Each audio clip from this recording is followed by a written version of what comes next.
उत्तर प्रदेश में पहली बार सत्ता पर काबिज होने के बाद साल 1995 में तत्कालीन मुख्यमंत्री और बहुजन समाज पार्टी यानी बसपा की नेता मायावती ने राजधानी लखनऊ में परिवर्तन चौक का निर्माण कराया था।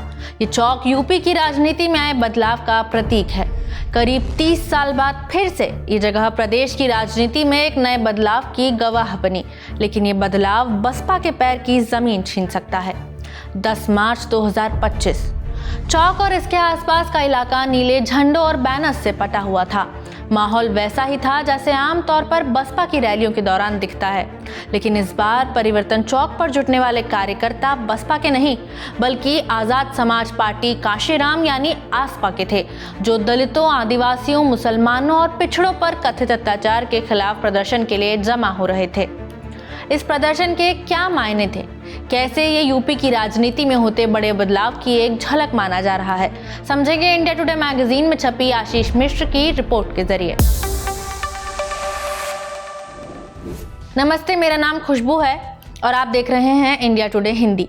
आसपा प्रमुख और नगीना से सांसद चंद्रशेखर आजाद ने कई राज्यों के राज्यपालों के माध्यम से राष्ट्रपति द्रौपदी मुर्मू को ज्ञापन भेजने के लिए विरोध प्रदर्शन का आह्वान किया था। इसी क्रम में आसपा कार्यकर्ताओं ने ज्ञापन सौंपने के लिए लखनऊ के परिवर्तन चौक से राजभवन तक मार्च निकालने का प्रस्ताव रखा था। राजधानी लखनऊ में आसपा का ये पहला बड़ा प्रदर्शन था, जिसे रोकने के लिए शहर भर में भारी पुलिस बल तैनात था। पार्टी के प्रदेश अध्यक्ष सुनील कुमार चित्तौड़ लखनऊ में नजरबंद थे।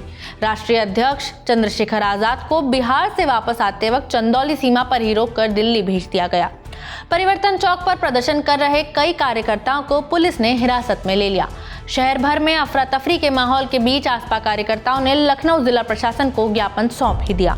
प्रदर्शन रोकने के इन कड़े सरकारी बंदोबस्त ने ही यूपी के राजनीतिक हलकों में आसपा की बढ़ती ताकत का एहसास दिलाया।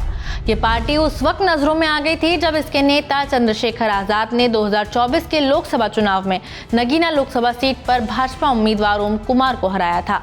इसके बाद उन्हें उभरते दलित चेहरे के रूप में पहचान मिली।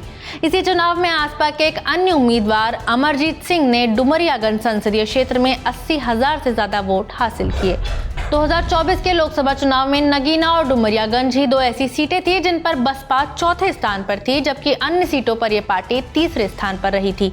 लोकसभा चुनाव के नतीजों ने बसपा को आजाद की पार्टी से भविष्य में मिलने वाली चुनौतियों की ओर इशारा कर दिया था।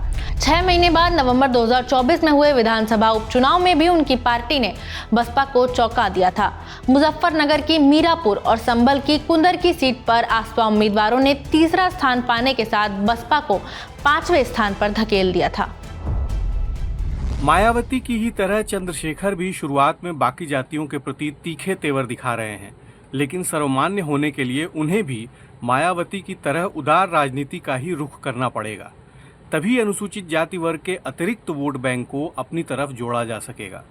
राजनीतिक रूप से बसपा की निष्क्रियता ने दलित राजनीति में चंद्रशेखर के लिए जगह बनाई है। अपनी पार्टी के नाम में बसपा के संस्थापक कांशीराम का नाम जोड़कर चंद्रशेखर ने बसपा के लिए ही चुनौती पैदा कर दी है। इसीलिए बसपा से असंतुष्ट नेताओं का आसपा से जुड़ने का सिलसिला तेजी पकड़ रहा है। मायावती के करीबी और बसपा से विधान परिषद सदस्य रहे आगरा निवासी दलित नेता सुनील चित्तौड़ को चंद्रशेखर ने आसपा का प्रदेश अध्यक्ष बनाया है। चित्तौड़ बताते हैं, गाजियाबाद निवासी बसपा के पूर्व एमएलसी एमएल तोमर, अलीगढ़ निवासी पूर्व मंत्री चौधरी महेंद्र सिंह, मऊ निवासी 2 बार के विधायक नसीम अहमद समेत कई दूसरे वरिष्ठ नेता और बसपा के 60% से ज़्यादा पूर्व जिला कोऑर्डिनेटर तथा जिला अध्यक्ष आसपा में शामिल हो चुके हैं और ये सिलसिला जारी है। तो क्या आसपा बसपा का विकल्प बन पाएगी? बसपा के पूर्व प्रवक्ता और वर्तमान में भारतीय जनता पार्टी के नेता धर्मवीर चौधरी बताते हैं कि चंद्रशेखर की राजनीति अभी शुरुआती समय में है। उनमें परिपक्वता आना बाकी है। जो नेता आसपा में शामिल हो रहे हैं उनमें ज़्यादातर बसपा से निकाले गए हैं। बसपा में निष्क्रिय रहने वाले नेता आसपा को फायदा पहुंचा पाएंगे, इसमें शक है। आजाद समाज पार्टी काशीराम उत्तर प्रदेश के सभी 403 विधानसभा क्षेत्रों में एक मजबूत बूथ स्तरीय पार्टी ढांचा स्थापित करने के अंतिम चरण में पहुंच चुकी है। इसका उद्देश्य दलित, ओबीसी और मुस्लिम मतदाताओं पर पार्टी की पकड़ को मजबूत करने का है। आसपा ने अपने संगठन में मुसलमान नेताओं को भी प्रमुखता दी है। माना जा रहा है कि दलित मुस्लिम गठजोड़ के चलते ही चंद्रशेखर ने नगीना लोकसभा सीट पर जीत हासिल की और विधानसभा उपचुनाव में भी उनकी पार्टी का प्रदर्शन अच्छा रहा। आसपा अध्यक्ष चंद्रशेखर दलितों पर अत्याचार के मामलों को आक्रामक ढंग से उठा रहे हैं। पार्टी का लक्ष्य अब 2026 के स्थानीय निकाय चुनाव में और मजबूती से लड़ना है। 2024 के लोकसभा चुनाव में इंडिया गठबंधन के चंद्रशेखर की पार्टी के लिए दरवाजे बंद कर लेने के बाद 2027 के यूपी विधानसभा चुनाव में आसपा स्वतंत्र रूप से ताकत दिखाने की तैयारी कर रही है। उसी में ये तय होगा कि आसपा बसपा के पारंपरिक जनाधार को कितना अपनी ओर खींच पाई है। उसी से पार्टी का भविष्य भी तय होगा। यूपी में बसपा की साख कम हो रही है और आसपा अपनी पकड़ मजबूत करती जा रही है। इसे लेकर आपकी क्या राय है, हमें कमेंट बॉक्स में बता सकते हैं। वीडियो में इतना ही, शुक्रिया।